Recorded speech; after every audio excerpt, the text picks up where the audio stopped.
आप देख रहे हैं हमारा YouTube channel the Shivam educare. आज हम बात करने वाले हैं ज्योग्राफी की सीरीज़ में और हम लोग बात कर रहे हैं मोस्ट इंपॉर्टेंट ज्योग्राफी क्वेश्चन जो कि आपके सभी प्रतियोगी परीक्षाओं में पूछे जाते हैं। उन्हीं क्वेश्चन की आज हम बात आगे बढ़ाएंगे। तो वीडियो को शुरू करने से पहले चैनल पर नए हैं तो चैनल को सब्सक्राइब कर दीजिए, साथ ही बेल आइकन को प्रेस कर दीजिए क्योंकि हम आपके लिए ऐसी वीडियो समय समय पर लाते रहते हैं। तो आइए आज की वीडियो शुरू करते हैं। आज का सबसे पहला हमारा प्रश्न है कि जो यूरेनस ग्रह था, यूरेनस के खोजकर्ता कौन है? तो यूरेनस के खोजकर्ता थे कौन? विलियम हर्शले। कौन थे?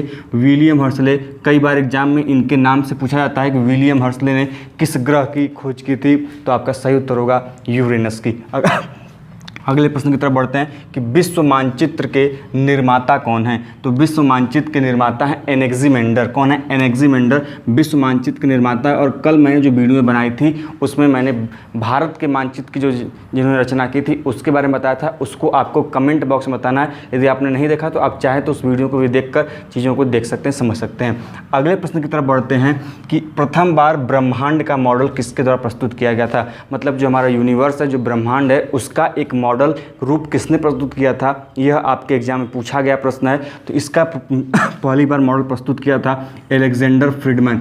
अधिकांशतः आपको देखने को जो वर्ड मिलेगा वहाँ पर वह मिलेगा फ्रीडमैन के नाम से। तो आपको बस केवल यदि फ्रीडमैन भी याद रख लेते हैं तो फ्रीडमैन ने ब्रह्मांड का पहला मॉडल प्रस्तुत किया था। अगले प्रश्न की तरफ बढ़ते हैं कि सूर्य का सबसे निकटतम का तारा कौन सा है? तो सूर्य के सबसे निकटतम तारा है प्रॉक्सिमा सेंचुरी। कौन सा है? Proxima Centauri. पूछ देता है कई बार एग्जाम में कि प्रॉक्सिमा सेंचुरी किस तारे के सबसे निकटतम है? तो सूर्य के है या फिर सूर्य के निकटतम सबसे तारा, तो वह कौन सा है? Proxima Centauri. यह अल्फा सेंचुरी ग्रुप का एक तारा है। अगले प्रश्न की तरफ बढ़ते हैं कि हमारी आकाशगंगा के सबसे निकटतम का आकाशगंगा कौन सा है? तो हमारी जो आकाशगंगा है उसके निकटतम सबसे आकाशगंगा का नाम है एंड्रोमेडा आकाशगंगा। कौन सा? एंड्रोमेडा आकाशगंगा जो है यह हमारी आकाशगंगा का सबसे नज़दीक का आकाशग्रह है। तो यह आकाशगंगा है। कई बार एग्जाम पूछा गया है। यह महत्वपूर्ण प्रश्न है। कई लोग, बहुत कम ही लोग हैं जो इस प्रश्न को जानते होंगे। तो आपका सही उत्तर होगा एंड्रोमेडा आकाशगंगा जो है यह हमारी आकाशगंगा के सबसे नज़दीक का आकाशगंगा है। अगले प्रश्न की तरफ बढ़ते हैं कि जियोग्राफी शब्द का पहली बार प्रस्तावक या फिर प्रयोग किसने किया था? तो जियोग्राफी शब्द को सबसे पहली बार प्रस्तावक या प्रयोग करने वाले व्यक्ति थे इराटोस्थनीज। यह प्रश्न आपके लिए वेरी इंपॉर्टेंट है। कई बार प्रतियोगी परीक्षाओं में कभी न कभी पूछ ही लिया गया, इसलिए आप इसे स्टार करके मार्क कर लेंगे। तो क्या प्रश्न है कि इराटोस्थनीज ने किस शब्द का प्रयोग सर्वप्रथम किया था? तो वह था जियोग्राफी शब्द। महत्वपूर्ण प्रश्न है, याद कर लेंगे।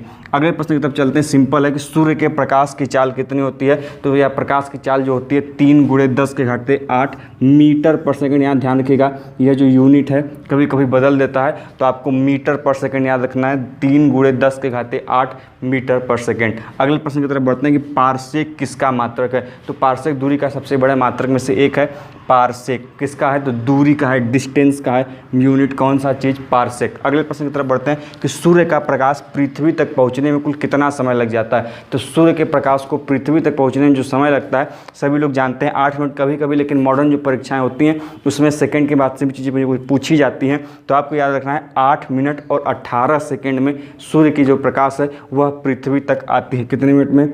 8 मिनट और 18 सेकंड में।